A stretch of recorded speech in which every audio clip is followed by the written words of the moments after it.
All petroleum comes from algae. When you go to the gas station and you get a gallon of gasoline, what you are buying is refined algae oil. So it took between 2 and 300 million years to accumulate algae in ancient seabeds that became the petroleum that we are burning now. And we are going to burn through 300 million years of accumulated algae energy in 8 generations. That is less than 200 years. All of it gone.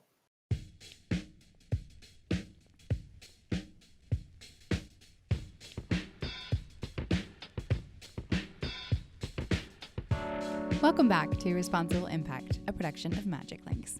We connect influencers and brands, and so this is the show where we discuss all things sustainability and e-commerce. We are also big believers that progress is what makes perfection. Join us as we cover new topics each episode and journey towards a more sustainable future. You may not be reading Google alerts on environmental sustainability on the daily, like some podcast host you know.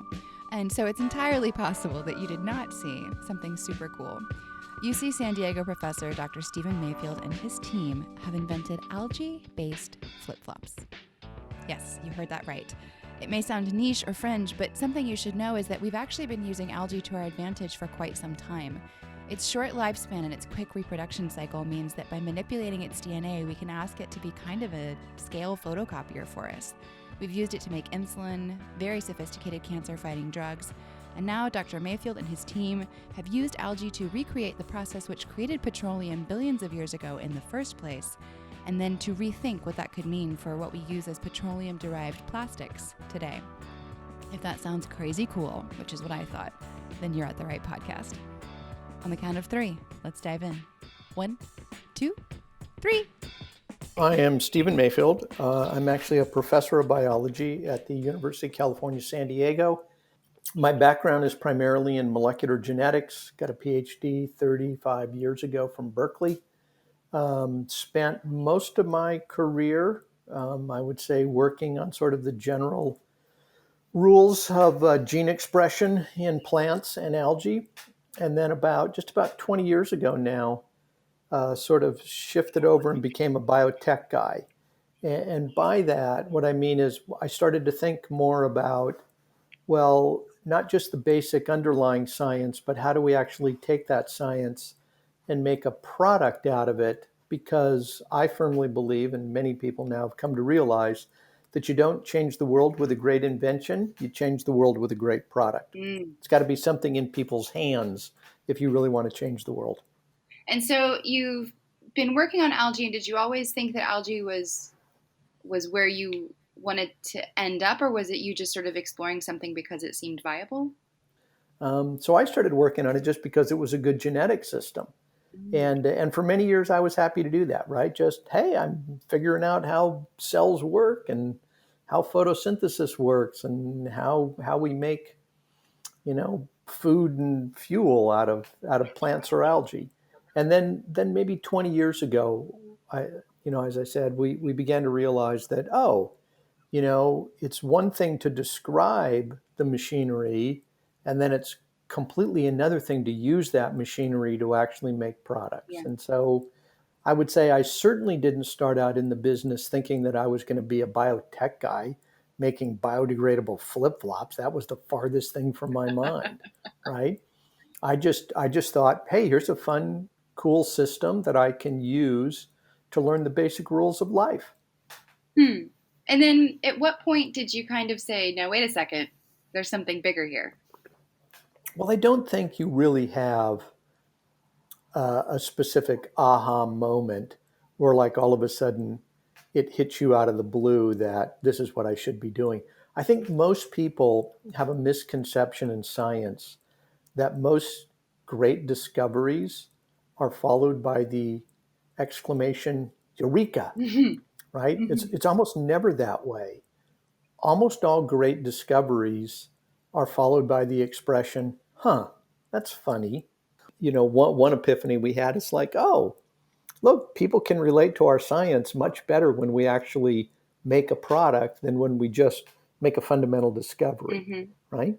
And then the second thing that we realized was, oh, wait a minute, the economics of this are such that this actually would be very beneficial to people if we could do this. Mm. It's not just a discovery that kind of helps us or maybe helps the pharma company. This actually would change the cost in such a significant way that it's probably worth pursuing, right? Mhm. And and so it was sort of those kind of things together. And like I said, it wasn't like, oh, just one day this came to us. It took a while. It took maybe a year or two of working on it when we finally realized, oh, this is what we should be doing, Mm. right? And that's really what sent me down the path of being a biotech guy. And here you are. And here we are. So the reason that I reached out to you is because I saw this big thing, which made in my mind a huge splash, right, about using algae to make flip-flops. Right. For somebody who has no background in science, is there a very simplistic, sort of boiled down way that you would explain that? Yeah. Here's the way I explain it to people. All petroleum comes from algae. When you go to the gas station and you get a gallon of gasoline, what you are buying is refined algae oil. Now, that algae oil happens to be ancient fossilized algae oil, but that's where it comes from. That's where petroleum comes from, right? So that's sort of kind of general rule number one. General rule number two is all plastics come from petroleum. Mm-hmm. Okay, so if we take those two things together, well, if all plastics come from petroleum and all petroleum is ancient algae, fossil algae, gee, maybe we could make plastics from modern algae, from algae that we're growing today. Then we wouldn't have to go and drill holes in the ground and pull up crude oil and desequester that carbon to release CO2 in the environment, plus all the other environmental problems that come from mining oil, right? Maybe we could do this in real time, meaning that we could grow the algae today, extract the oil, and turn it into a plastic. So that was kind of the simplistic idea that we started down this route with. And then, oh, there's all kinds of turns and bends and twists and whatever to get to actually making biodegradable plastics from algae. But lo and behold, we're there. Go on. We looked at what are all the plastics we could make, and there were a bunch of them.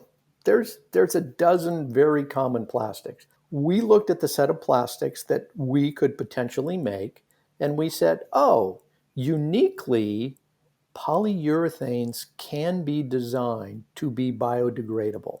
Are there organisms and enzymes that can take some polyurethanes apart? Yeah. So we simply said, well, if you're going to make a plastic, let's make a plastic that we know can biodegrade at the end of its life. So that was easy enough. Polyurethanes, enormous market, 20, $30 billion a year. These are enormous markets. Products, everything from car tires and foam mattresses and pillows and synthetic leather. I mean, there's everything you touch every day. You touch a dozen polyurethane products. So they were an enormous market. They could be biodegradable. Then the trick became, okay, given those two things, can we now use our algae oil to make polyurethanes that meet commercial specification and are still biodegradable? Mm. That sentence is actually incredibly painful to pull off. Easy to say, very difficult to do, right? Yeah. The plastic industry had 50 years to get the performance specification they're at today.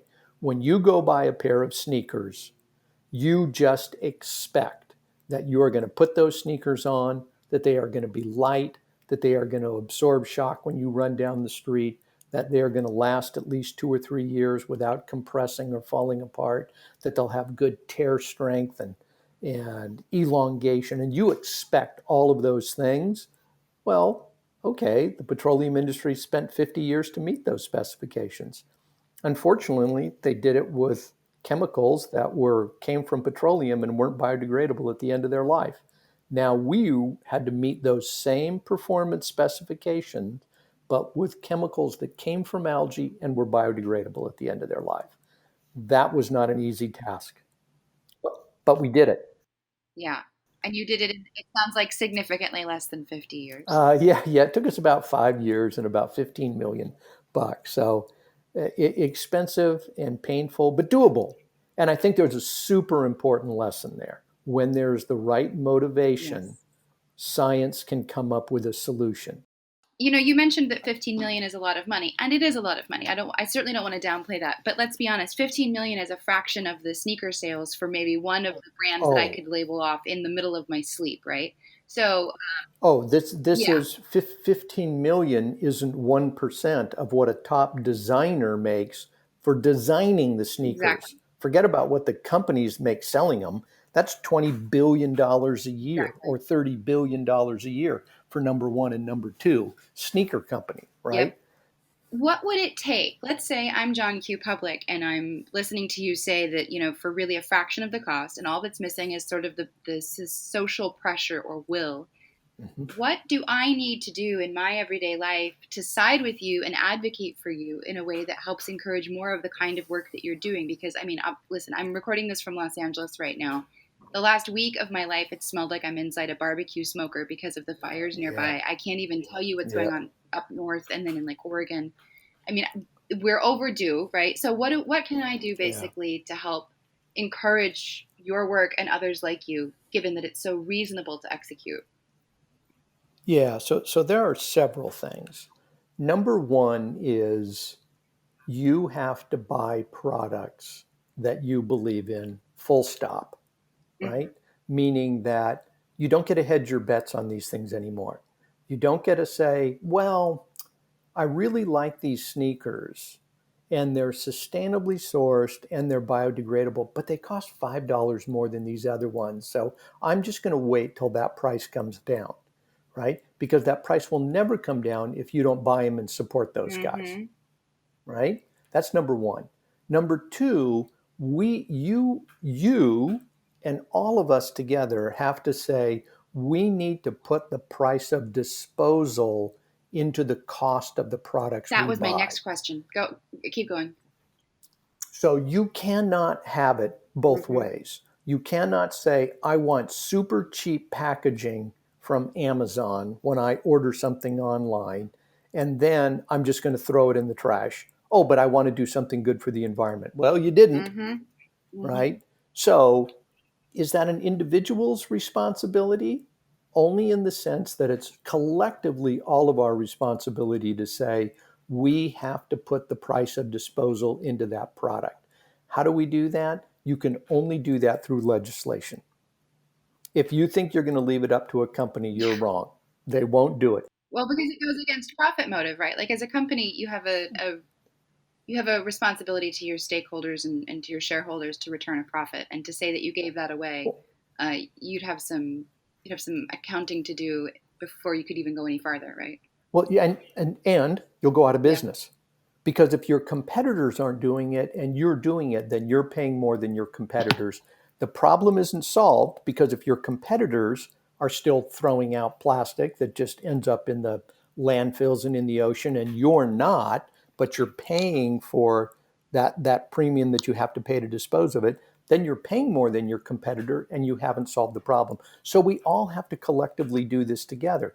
And unfortunately, the only way you collectively do this together in a capitalistic system is you pass a law that says you have to do it. Full stop, right? Paying for disposal cost. And this is actually something that in our very first episode of the show, we spoke with an environmental economist, and he was talking about externalities. Surely someone somewhere ends up trying to pay for it in cleaning up the mess. Do you know who That's pays right. for that now? Well, it depends where you're talking about cleaning up the Mm, mess. So if cleaning up the mess means what happens with all the plastic that ends up in the ocean, that all gets paid for on a decrease of productivity of fishing and an increased amount of microplastics in that. So we are all slowly poisoning ourselves, and we will all pay for that in deteriorating health, personal health, which means increased cost of our health maintenance over time. mm-hmm. Okay? So we're going to pay for this as individuals one way or the other. If you're talking about landfills, then this generally falls upon local taxpayers, right? So Let's just take some giant store or some giant online retailer that sends out a huge amount of packaging, single-use plastic. That comes to me here in the city of Encinitas because I buy something, they ship it to me, I throw that in the recycling. Most of it cannot be recycled. That means the city ends up putting it into a landfill. The city has to pay for the landfill. Then what does the city do? Well, they charge me, right? They just tax me as a city resident. Okay, so who made the money on that? Giant corporation that was shipping it out. Who paid for that? Me as an individual. Most of the companies who display the kind of behavior generally are tax exempt or have stationed themselves in places where they pay significantly lower taxes or in other countries altogether. So they're not pitching in for the general sort of pool of money that now only taxpayers as citizens put into. That's exactly right. So, yeah. So we started with algae and we're already on to much bigger things. You mentioned something called desequestering carbon, and I just thought that listeners might like a quick sort of definition on that. So what does that mean? That means millions of years ago, and it's literally millions to hundreds of million years ago, there were oceans all over this planet full of algae that were pulling CO2 out of the atmosphere by photosynthesis. They were using that CO2 to make copies of themselves. Part of what an algae is composed of are lipids, fats, oils. Okay? They also have proteins and carbohydrates. That's sort of the big three, right? Proteins and carbohydrates and oils, all of those are food. But as those algae died and sank to the bottom of those oceans, other organisms, bacteria, other animals, kind of ate the protein and carbohydrate portion of them. They needed those things. Didn't need so much of the lipids. They left those. And over hundreds of millions of years, those lipids built up and that became crude oil. So what is that crude oil? That crude oil is sequestered CO2. This is CO2 that was pulled out of the atmosphere by algae, sank to the bottom of the oceans, covered over by dirt.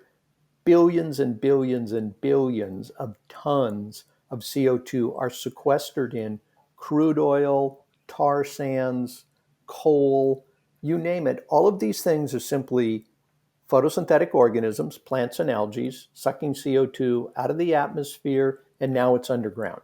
And it'll perfectly happily stay there for another billion years if we just leave it alone. But what people figured out only a couple hundred years ago is, I can pull this sequestered CO2 out of the ground in the form of crude oil or coal, and I can burn that. And when I burn it, it releases energy, and I can use that energy to do stuff. And that do stuff might be make electricity, might be heat my house, might be drive my car around. But while I'm doing that, while I'm releasing the energy from that stored hydrocarbon underground that I pulled out, right?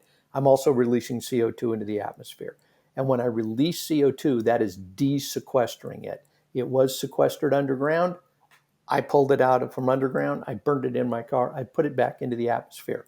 As far as the plants and algae are concerned, they're like, whatever, I'll eat it tomorrow. Don't worry about it. The problem is that we are burning so much fossil fuel and so much coal and so much, desequestering CO2 at such a rate that we're putting it back into the atmosphere much faster than plants and algae can reabsorb it. So we have this enormous spike in CO2. And as enormous spike in CO2, as the CO2 rises, the temperature of the planet rises. That's what climate change is, right? It's increased temperature of the globe, of the planet. And that has consequences, as we're seeing now with the forest fires out in California and the hurricanes on the East Coast. When we want to biodegrade, for instance, these algae, are they able to be biodegraded now in a landfill, or do they need to go into a special setting? They do not need to go into a special setting, but we hope people don't put them into landfills. Right, yeah. The problem with putting things into landfills is a couple-fold. Number one, okay, you've got a landfill, which means you got to go dig a hole someplace and fill it full of trash and cover it over. And as they biodegrade, all you're doing is creating methane, which is you create CO2 and methane is actually a bad greenhouse gas. Yeah. Sometimes you can capture it, but a lot of it leaks away. The second thing is you're wasting all of that wonderful material. Mm-hmm. So the throwing it into a landfill is the worst place you could put it. The best thing you could do with it is recycle it. right? So even though it's biodegradable, you can also recycle our urethanes. Mm. So what we want people to do is bring those shoes back to us. We will do something called depolymerization. So it's a polymer. I polymerized monomers. Well, I can take the enzymes that normally biodegrade it and I can use those to depolymerize it, and then I can recapture those and recycle them, kind of like Legos, right? Hmm. I take Legos apart, I have a bunch of monomers, and I can go rebuild them into something new. So that's what we want people to do with them. But if they happen to, you're out sailing and your flip-flops fall off the boat, don't cry a tear for those things. They will biodegrade in the ocean in less than a year. The parts of the algae that are left over after you've pulled out the lipids to make your urethanes, what happens Mhm. to those? That is protein and carbohydrates, and we send that out for animal feed. We could do human food with it. We're kind of working on that one too. But right now, what we're thinking is the real big markets for this are going to be fish or animal feed. We'll feed it to chickens, we'll feed it to pigs, we'll feed it to farmed fish. When we talk about bioplastics, I recently interviewed somebody who was advocating for the use of like compostable trash bags. Mm-hmm. And she was frank though, and I've experienced the same thing. She's like, they don't hold up as well. Their quality is not as good as what you've maybe become accustomed to in plastic bags. But there are all these health benefits, and especially she was talking about getting Mm-hmm. rid of the fragranced ones. Um, Mm-hmm. I think a lot of the market feels like to switch over to environmentally ethical products, particularly with plastics, is to sacrifice a lot of quality and then to pay more for it. Um, can you speak to that? Yeah, so this was one of the things that we thought a lot about when we started down this path. So some plastics are hard to duplicate with a biodegradable version of them. And plastic bags are one of those. Polyethylene and polypropylene, which are the two things we make plastic bags from. A, they're super cheap, Mm-hmm. and B, they have unbelievably good tear strength. They tend to deform rather than Yeah. split, right? So if you take one of those plastic bags and try to tear it in half, you won't, right? You'll stretch it, but you won't tear it. Well, that's a great thing for a trash bag, Mm-hmm. right? Like I want it to be able to distort without coming apart. So that's a tough one to start out with. It doesn't mean we can't get there, and we will get there. It just means it was not the one you wanted to start with. So we looked around and said, okay, let's not start on the cheapest one with the highest metrics. Let's look around and see, well, polyurethanes, people already knew they made wonderful foams for things like seat cushions and midsoles of shoes and tires. They're the little wheels on your luggage. Those are No way. polyurethanes. So yeah, Yeah. yeah, yeah. The little wheels that roll around, skateboards, but also luggage. Those are all polyurethanes, right? And the reason they are is because polyurethanes are really good at having good grip. So they tend to be just rubbery enough that they grip surfaces really well, but hard enough that they don't wear out really quick, right? And so we looked at that and said, oh, those are polyurethanes. We can make polyurethanes. Hey, let's start with those as our first products. It still took us a while to get them to meet performance specifications, but the polyurethanes we make now, if you were to buy a pair of our flip flops, there's no way you as a consumer would be able to tell the difference between algae polyurethanes and petroleum polyurethanes in terms of how comfortable they are on your feet, how well they wear, how well the rebound is on them, right? The only difference is ours will biodegrade and the other ones don't. Wow. Oh, it's so exciting where all of this is going. Like when and I mean to your point earlier about for a really reasonable investment in science, we've had this massive step forward. So I think if anybody out there is really itching for a super great bioplastic garbage bag, it's a very reasonable price tag. Go help fund its development. Yeah, exactly. And that is actually one that we can absolutely make. Not every problem that we have is going to be solved by new material science. Some of it is going to be solved by changing our behavior. And both of those things are essential to sort of solving our overall problems, which are how do we become much more efficient at producing things? How do we become much more efficient at using them and recycling them at the end of their life? And then what things can we just stop doing because they were kind of silly to begin with, Yeah. right? And I can give you hundreds of examples that I see of I these bet. things where where we've sort of become used to doing something because it's super convenient, but it's like, yeah, okay, my Starbucks single use cup. That's really convenient. But you know what? It when I went back and got a ceramic one that I take to get filled in the morning and then wash it in the afternoon, you know what? It wasn't that big of a burden on Yeah. me. It works just fine. Thank you. I think that you probably have a very unique perspective on sussing out greenwashing. Oh yeah. Help if you could give a very condensed masterclass on greenwashing to our listeners, please fire away. Well, here I'm going to say two things on this. One is it's extremely difficult to tease out and identify sophisticated greenwashing. Like if people really, like if companies really just want to, go out of their way to mask something and make it look green, it's extremely hard for consumers to figure that out. Having said that, it's really easy to spot most of greenwashing. You don't have to dig very deep before you see, oh, this is just complete crap. And I'll give you two examples of this. So one of these is if you go into a store, you will see big labels on things that say 100% recyclable. All right. That means that that product could be recycled, but that's not really the information as a consumer you need to know whether that's a good purchase to make or not for the Mm. environment. The information you need to know is how much of that product is recycled. Mm. What is the recycled content in that product? So if you go to a store, every water bottle on there is 100% recyclable. Very few of them have any recycled, it's called PET, right? Is the PET is the plastic that we make water bottles Hmm. out of. It is recyclable, right? You can take a water bottle, you can melt it, you can cast a new one with it. Only about 7% of PET is recycled. So the same is true when you go to the store. I won't name the brand, but you go to a brand store and in big labels it says 100% recyclable. That's not what you need to know. You ask the person behind the counter, what percent of this jacket is recycled, right? That's a super easy question to ask.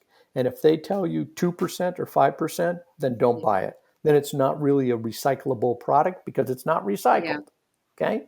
If it was truly a recyclable product, they would have recycled it into a new one, that's such a right? great point. Yeah. So and that's an easy one to ask. Now, as consumers become more sophisticated, retailers will become more sophisticated. Right now, consumers are not very sophisticated. If there's a picture that has the little triangle on it and says 100% recyclable, a lot of people are like, good enough, I'll Yeah. take it. So we all need to become a little more sophisticated and say, nope, nope, nope, nope, come on, I can dig a little bit deeper. As I said, if the product company wants to make up something and say 40% recycled content, how are you going to know? You're not, right? You're not going to take that product out and measure it and figure out what the recycled content is. But the good news is other people can. Like I have the ability in my lab that I can go in and measure products and tell you exactly what their biological content is. So when I see a pair of shoes that says made with algae, I can tell you exactly. It's a very easy assay. It cost me a couple $100. So we're doing this now. We go and buy products that say that, made with plants, made with algae, made with, high bio content. I can go and measure that and tell you exactly what it is. And there's some shocking numbers, and we're going to publish these pretty soon. There are some big brands that are selling products that are less than 1% bio content. They're 99% petroleum and 1% plant based. And yet they say in big letters on them, algae shoes or plant based shoes. No, you're not. If you're 1%, that's greenwashing, and we're going to call them out. And then what I hope consumers do is punish them for that, for lying to us, right? Ah, And I think they will. There's already some evidence about this. There's already a few companies that have been called out on this where they say recyclable, and then actually employees show that those products don't get recycled, they get thrown in the trash. And those companies took a hit on their sales. And Now they're reforming. Wow. I I hope. hope so too.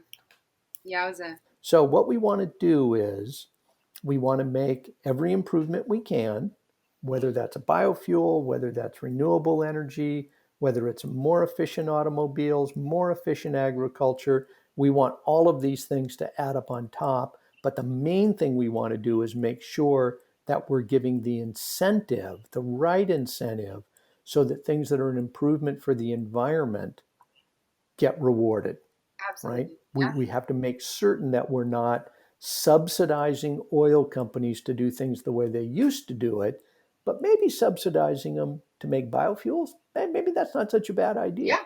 right? Maybe subsidizing wind farms right now isn't such a bad idea, Yeah. right? It's pushing us in the right direction. So I think that's the last message that I would leave with people. You as an individual can do lots of stuff to improve the environment, and you should. And every little thing you can do, if we're all doing it, it adds up. But the most important one you can do, vote. The single most important thing you can do for the environment this year is vote. Dr. Mayfield was understandably unable to share the name of the major brand who will be selling these new algae-based biodegradable flip-flops, but he assured me that they would come to stores next spring of 2021, and that there would be no confusing them for anything else on the market. Keep an eye out for them, and in the meantime, if you know any kids wondering why studying math and science is important, remind them that the heroes we need in the coming decades are going to be wearing lab coats, not capes. Credits this episode go to Hazel Shin, as always, and Brian Nickerson, of course. Also to Dr. Stephen Mayfield of UC San Diego. As a matter of housekeeping, please be aware that the institution of UCSD doesn't endorse or affiliate with anything we've discussed here today. Thank you for listening. Please subscribe and then rate the show so that others can find it. That really helps. As always, share your questions for future shows with responsible.impact@magiclinks.com. All right, gang. I'm Natalie, and I'm out. Take care till next time.